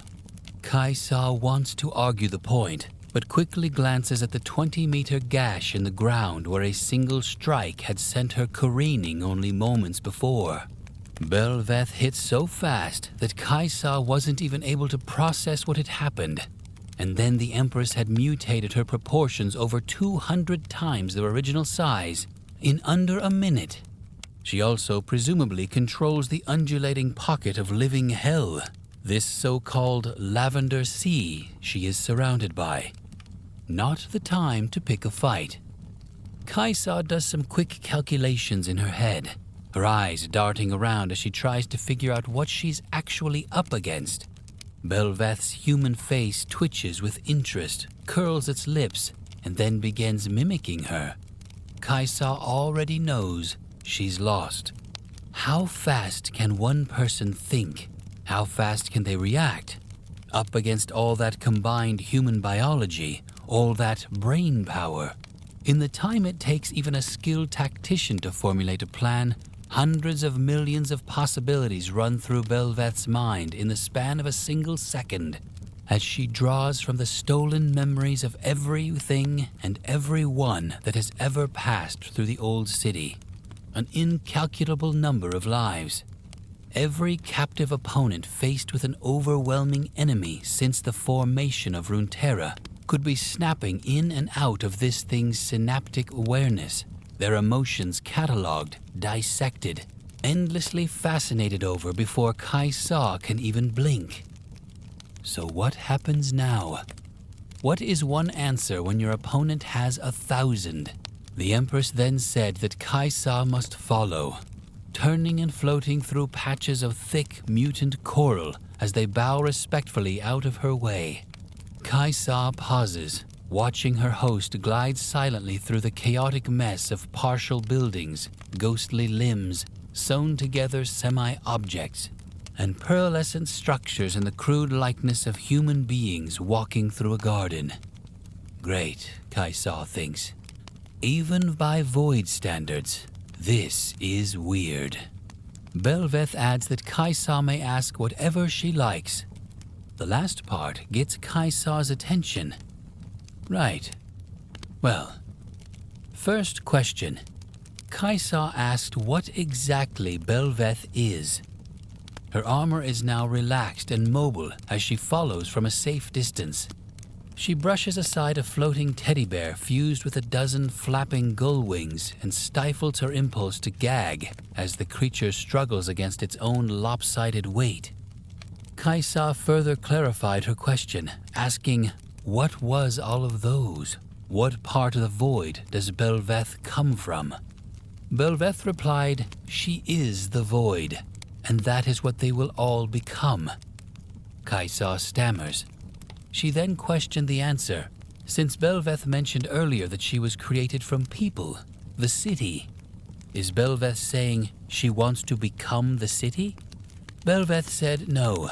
The void has existed for millennia, before the first stars were kindled in the emptiness beyond this world. They simply were. Perfect, singular, and silent. And then there came the sound. Reality was born from those whispers, and it consumed them. They were twisted by its influence, broken, transformed. They could not go back to what they were no matter how they struggled. Bel'Veth's progenitors, the Watchers, attempted to invade and destroy existence, but they were tainted by it, driven to desire worship, to gain greater understanding.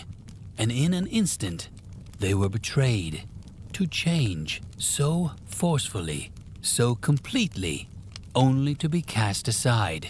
It filled them with an indescribable hatred. They would annihilate all of reality without a second thought. Bel'Veth glides to a precipice overlooking a tremendous chasm. Far above, Kaisa sees massive holes beyond the dappled faux sunlight. Void-born tunnels. That's what's eating Taliyah's people, what destroyed the city of Bel'Veth, and what opened up to swallow the tent city in southeastern Shurima. Everything the void devours ends up there. Bel'Veth continues her explanation that their metamorphosis was incomplete. Only now is the true transformation beginning. Bel'Veth doesn't want to become one city. They will become all of humanity. Kaisa reaches the pinnacle of the precipice and gasps. She and Bel'Veth are gazing upon not quite a city, but void corals shaped into a bizarre, seemingly endless tapestry of inverted Shuriman-style buildings. Void remora school among them, and dark shapes shift along winding, crooked streets. Nothing is right. Nothing is correct. It's all half-finished, like there's not enough information to go on. Like all it needs is... Kaisa protests, almost to herself. The void wants to erase everything. It can't exist. To finish this, they'd need... everything. Bel'Veth agrees. Everything. She is the void. She will sup upon the world until there is nothing left. And she will exist, because there is nothing Kaisa can do that will stop her. The Empress turns to Kaisa coldly, purposefully. Bel'Veth offers Kaisa this, daughter of the void. Her world must end for the sake of the Empress. But those who came before them, the Watchers, Bel'Veth is an affront to them. Creation burns them, and they will destroy both Kaisa and Bel'Veth and everything to stop that pain. Should they escape their prison, there will be no breaking their tide. Time will come to a close, and all things will end. Kaisa stares Bel'Veth in her false eyes, a grim defiance spreading through her. Bel'Veth questioned Kaisa's goal. She wants to wipe them out. Why would Bel'Veth ever help her do that? Instead, Bel'Veth gives her a different offer. Aid her in the destruction of the Watchers, and she will spare her kind. For a moment, a month, a year, more. Perhaps in that time Kaisa will find a weapon that can slay Bel'Veth, or a hero who can face her at least. Bel'Veth confidently said that Kaisa will certainly not. But she is welcome to try. She offers one chance. It is more than the Watchers will give Kaisa. Kaisa's rage boils over as Bel'Veth turns away to look below, the Empress watching her new world take shape. Kaisa growls, retaliating as she asks what if she doesn't want to? What if she kills Bel'Veth at that very moment? Bel'Veth calmly replies that Kaisa cannot. She lacks the will, the knowledge, and the strength. Bel'Veth is her only salvation. Kaisa's armor shudders violently to life, its jets heating as the suit shivers with fear. Kaisa tries to control it with her thoughts, but the parasite seemingly knows something she does not. She attempts to wrestle away control, her eyes turning from Bel'Veth for only a moment to... Oh no. The razor-sharp tip of the Empress's wing jabs Kaisa in the chest, lifting her off the ground as she struggles to break free. Kaisa fires everything she has. Missiles rain down on the Empress, bolts of searing purple energy scream toward her body, and beams of light that have torn lesser Voidborn in half dance across her semi-transparent skin. Nothing. No effect. Bel'Veth then talks with Kaisa once more, calling her the daughter of the Void. She will find the Watchers and confirm the truth, or her light will be snuffed out side by side with all others. That is not a threat. It is Bel'Veth's promise. She then releases her grip, and Kaisa rockets into the false sky above Bel'Veth's alien sea. The twinned city of Lavender glitters below, its windows slick with bioluminescence and tumbling, unformed, awful things. As Kaisa blasts through one of the Voidborn tunnels and into the blinding light of day, the Empress turns away, gazing once more over her world of want. Kaisa bursts through the sands of southern Shurima, slamming hard against the dunes as she heaves, her entire body pulled and tossed like a rubber ball. The glowing husk of the city of Bel'Veth smolders quietly in the distance, devoid of any recognizable life, as new things skitter through it and build the land that would spread over everything, a cancer that would consume the world. The entire display is dizzyingly awful, as if all of reality is spinning violently in the wind. At that moment, Kaisa felt what the Hetman experienced. They thought they made it out alive, but they were just freed by the stronger ones. Now she faced a decision, which was something similar to what she did to the Hetman before. Kaisa's life has been nothing but a challenge. She was forced to survive at a young age, turning into something not void, but not human either. Both worlds hated her appearance. Most of the mortals labeled her as a bringer of the void, while the voidlings viewed her as a mortal to consume. It was something that Kaisa was never to blame for, but had to live with every single day. But despite all of those, she persevered, surviving from day one to the present. And now she faces the two possible world enders that the humans were not aware of. Should she yield to Bel'Veth's command, or wait for the impending doom from the Watchers? Both endings sound awful and don't align with what Kaisa truly wants. However, there have been a lot of world-ending threats that come and go over the timeline. Perhaps a miracle could ally Kaisa this time, just how she survived all those times. But that will be a different story for another time.